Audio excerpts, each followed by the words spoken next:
আপনারা আসলে সবাই জানেন যে মানিকগঞ্জ সদরে সাগর বয়স 24 এক যুবকের আসলে ডেড বডি পাওয়া গিয়েছে। এটাও কালীগঙ্গা নদীর ধারে সেই আগের মতো। তো আমরা তথ্য নিয়ে বা আমাদের পিবিআই ছায়া তদন্তে আমরা যেটা জানতে পেরেছি, এটি একটি মাদক চক্র, যারা পুটাইল শাকিনস্থ এই পুটাইল এলাকায় এই গোস্তা খেয়াঘাট এই এলাকায় আসলে মাদক কেনাবেচা, মাদকের ডিলার এই সংক্রান্ত কাজে তারা আর কি সকলে এই কাজের নিয়োজিত। তো ঘটনার দিন আসলে 27 তারিখ আমরা যেটা জানতে পারি, সাগর এবং তার এক বন্ধু স্বাধীনের মোটরসাইকেল আছে। এরা দুইজন তারা বাড়ি থেকে বের হয় এবং তারা মানিকগঞ্জ শহরে আসে। সেখান থেকে তারা মাদক কেনে। আমরা যে নাম পাই যে নাদিমের কাছ থেকে তারা 28 পিস ইয়াবা কেনে এবং তারা সেই গুস্তা খেয়াঘাটে আসে। খেয়াঘাটে আসার পরে একজন খেয়াঘাটে নৌকা থাকে, রুস্তম আলী, তার নৌকায় ওঠে স্বাধীন, আর সাগর আরেকটু পরে আসে।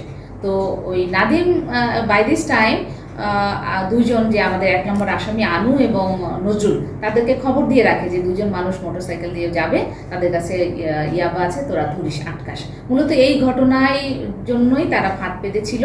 এবং যখন স্বাধীন আসে এবং সাগর আসে, তখন কিন্তু তারা তাদেরকে চার্জ করে। এবং এই 1 নম্বর আসামি আনু, সে যখন সাগর নৌকায় উঠতে যায়, তখন তাকে কলার ধরে তাকে নিচে নামায় এবং চড়থাপ্পড় মারে। তো এর ঘটনার পরবর্তীতেই আসলে এই নাদিম এবং অন্যান্যরা এসে পৌঁছে যায়।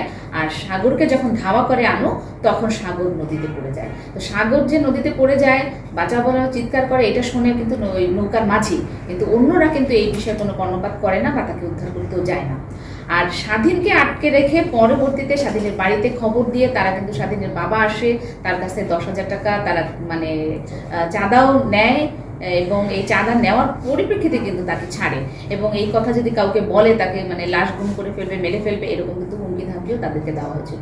তাহলে সংক্ষিপ্ত পরিসরে আসলে এইটাই ঘটনা যে এই মাদক চক্র, তারা নিজেদের মধ্যে পরস্পরকে চিনত। তারা কিন্তু এই মাদকের এই জেদ ধরেই কিন্তু সাগর ওদিন পড়ে যায় নদীতে, এবং ধাওয়া দেওয়ার কারণে তাকে কিন্তু কেউ বাঁচাতে যায়নি। তো এই তারা যদি সাগরকে খুঁজতো বা বাঁচাতে যেত, তাৎক্ষণিকভাবে তার পরিবারকে খবর দিত, তাহলে কিন্তু এই সাগরের মৃত্যুটা হতো না।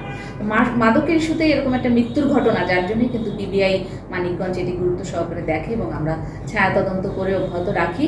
যদিও আমাদের কাছে 1 নম্বর আসামি যে আনোয়ার হোসেন আনু, সে আমাদের কাছে আছে, তাকে আমরা গ্রেপ্তার করতে সক্ষম হয়েছি এবং আদালতে তাকে আমরা আজকে সোপর্দ করব। সে ঘটনার সত্যতা স্বীকার করেছে আমাদের কাছে এবং মামলাটি যেহেতু চলমান আছে, তদন্ত চলমান আছে, আমরা বাকি আসামিদেরকেও আমরা ধরতে সক্ষম হব ইনশাআল্লাহ। আসলে কিভাবে